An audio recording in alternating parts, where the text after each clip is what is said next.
नमस्कार दोस्तों, आज मैं लेकर आई हूँ एक पारिवारिक कहानी। हमारी कहानी अगर आपको अच्छी लगे तो प्लीज़ हमारा चैनल सब्सक्राइब करें। निधि की शादी संजय के साथ अभी 2 दिन पहले ही हुई थी। निधि बहुत ऊंचे घराने से थी। उसके घर में बहुत नौकर चाकर काम करते थे। संजय का परिवार अमीर तो नहीं था, लेकिन संजय फौज में अच्छी पोस्ट पर था और पिता की प्राइवेट नौकरी थी। एक छोटा भाई अजय जो अभी पढ़ाई कर रहा था। संजय की 2 छोटी बहनें भी थी, एक श्वेता और स्वाति। स्वाति हॉस्टल में रहकर पढ़ाई कर रही थी और श्वेता की शादी की तैयारी चल रही थी। काफ़ी अच्छा परिवार देखा था श्वेता के लिए। आज संजय के पास ना कोई गाड़ी थी और ना कोई बड़ा बंगला। ये उस समय की बात है जब फ़ोन भी किसी किसी के घर ही हुआ करते थे और गाड़ी भी बड़े घरानों में ही होती थी। संजय के पास ना गाड़ी थी ना घर में फ़ोन। संजय निधि को लेने पगफेरे की रस्म के लिए अपने ससुराल गया। वहाँ से आते समय निधि के घर वालों ने गाड़ी में भेज दिया, ये कहकर कि हमारी बेटी को आदत नहीं है, बस में कैसे जाएगी, बहुत गर्मी है। शाम हो गई थी। घर आते आते निधि ने ससुराल आकर सबके पैर छुए और अपने कमरे में कपड़े बदलने आ गई। रात में खाना खाने के बाद संजय ने निधि से कहा कि हमें ये बात बिल्कुल अच्छी नहीं लगी। तुम्हारे मम्मी पापा ने हमें अपनी गाड़ी से भेजा। हमने तो शादी में ज़्यादा महंगे तोहफे भी लेने से मना कर दिया था और तुम्हारे घर वालों को हमारी स्थिति सब पता थी, फिर भी हमें तुम्हारे लिए चुना। निधि ने संजय से अपने मम्मी पापा की ओर से माफ़ी मांगी और कहा कि आगे से ऐसा नहीं होगा। संजय ने कहा, हाँ, बस आगे से ऐसा नहीं होना चाहिए। अगली सुबह निधि की शादी की नींद, सफ़र की थकान, इस वजह से सुबह के 10 बजे आंखें खुली और निधि नहा धोकर अपने कमरे से 11 बजे बाहर आई। अपनी सास सुनीता जी के पैर छुए। सुनीता जी ने बड़ा लंबा आशीर्वाद देकर कहा, बहू, सबने नाश्ता कर लिया है, तुम्हारा बहुत इंतज़ार किया, लेकिन तुम नहीं आई तो बैठो यहाँ। और अपनी बड़ी बेटी श्वेता को आवाज़ दी, श्वेता, अपनी भाभी के लिए नाश्ता लेकर आओ। थोड़ी देर में ही श्वेता निधि के लिए नाश्ता लेकर आई। निधि चुपचाप बैठी थी। नाश्ते की प्लेट में पराठे देख बोली, दीदी, बिस्किट नहीं है क्या? इतने में ही सुनीता जी तेज स्वर में बोली, बहू, हमारे यहाँ नाश्ते में बिस्किट खाने की रिवाज नहीं है। यहाँ नाश्ते में पराठे या रोटी ही बनती है। वैसे भी ये बाहर का खाना बहुत नुकसान करता है। निधि सासू माँ की बात सुन चुपचाप नाश्ता करने लगी। अभी घर पे मुंह दिखाई की रस्म चल रही थी। दिन भर निधि बैठी रहती। शाम को निधि अपने कमरे में गई तो सुनीता जी भी पीछे पीछे आई। कहने लगी, बहू, तुमने वो मुंह दिखाई के रुपए अलग तो रखे हैं ना? निधि ने कहा, नहीं मम्मी जी, मेरे पर्स में ही है। पर सुनीता जी ने कहा, लाओ मुझे दो, ये पैसे वापस भी तो देने होते हैं। और निधि का पर्स हाथ से लेकर सारे पैसे निकाल लिए। निधि चुपचाप देखती रह गई। अभी कुछ कह भी नहीं सकती थी। सुनीता जी का स्वभाव बहुत ही तेज था। निधि सीधी साधी, लेकिन पढ़ाई कढ़ाई, सिलाई बुनाई और आजकल का खाना, पास्ता, मैक्रोनी, इडली, डोसा बनाने के अलावा बस उसे कॉफ़ी बनानी आती थी। अगली सुबह निधि सुबह जल्दी उठी और नहा धोकर बाहर आ गई। श्वेता और सुनीता जी ने नाश्ता बना लिया था। निधि ने भी सबके साथ नाश्ता किया। दोपहर के खाने के लिए सुनीता जी ने निधि को आवाज़ दी, बहू, आज तुम्हारी रसोई की रस्म करा देती हूँ और फिर तुम रसोई संभालना। मेरी बेटी ने बहुत काम किया है, अब कुछ दिन वो भी आराम करेगी।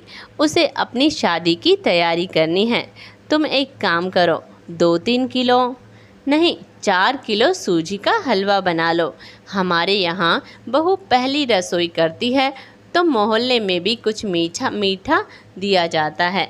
श्वेता तुम्हें बर्तन दे देगी और मैंने सामान सब बाहर रखवा दिया है।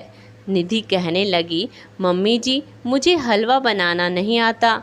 सुनीता जी बोली, अरे बहू हलवा बनाना। इतने में ही पास से निकल रहे ससुर जी बोले, कोई बात नहीं, आजकल कौन खाता है हलवा, कुछ और बनवा लो बहू से।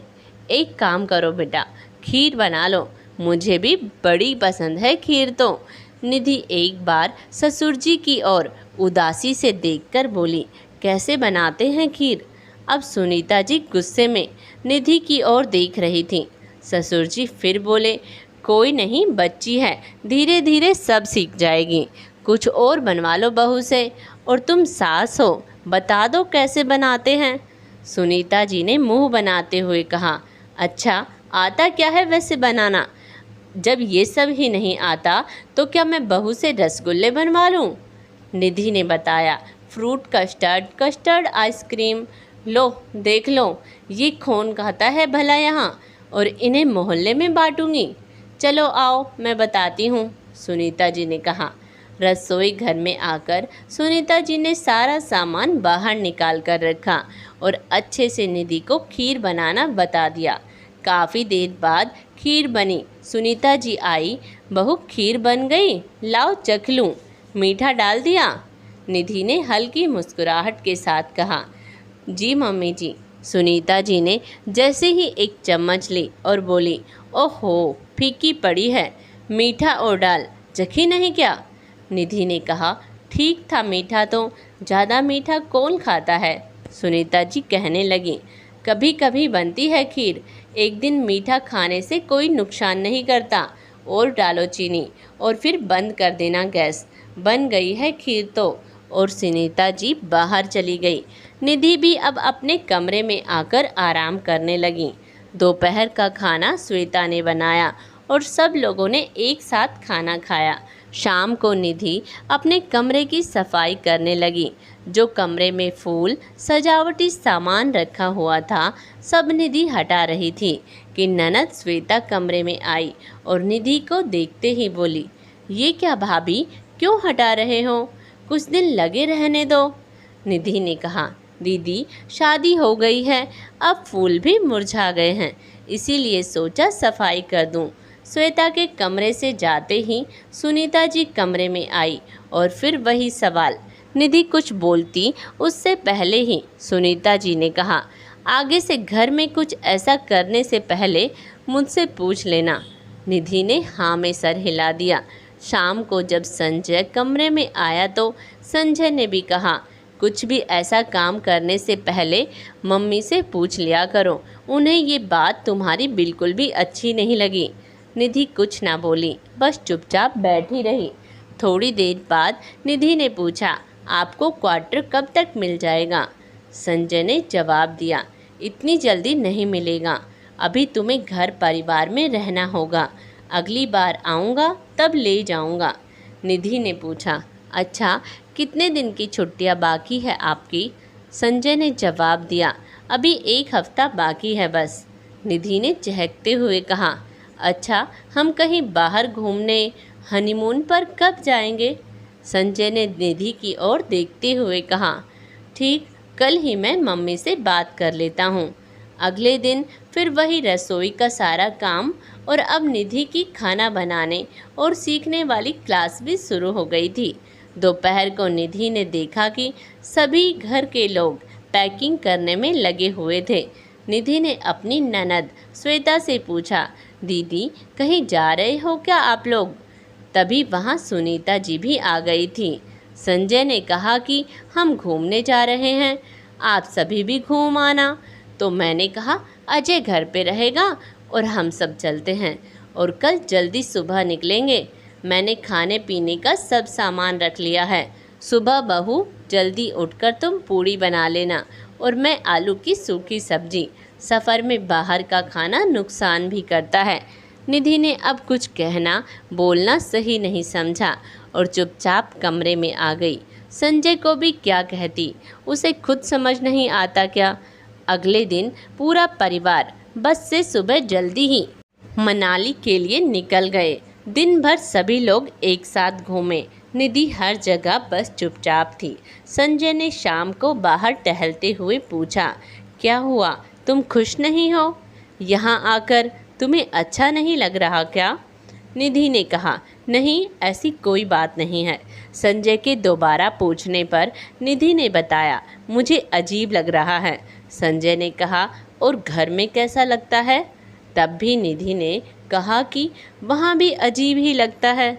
संजय ने फिर कहा, यहाँ अभी मेरा साथ भी तुम्हें अजीब लग रहा है क्या? मेरा साथ होने से तुम्हें कोई फ़र्क नहीं पड़ता? निधि ने जवाब दिया, हम बहुत दूर आ चुके हैं, अब चलना चाहिए। संजय ने चारों तरफ देखा और कहा, हाँ, शायद सही कहती हो, चलो।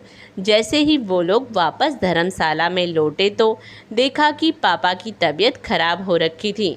सभी लोग उनके बेड के चारों तरफ थे।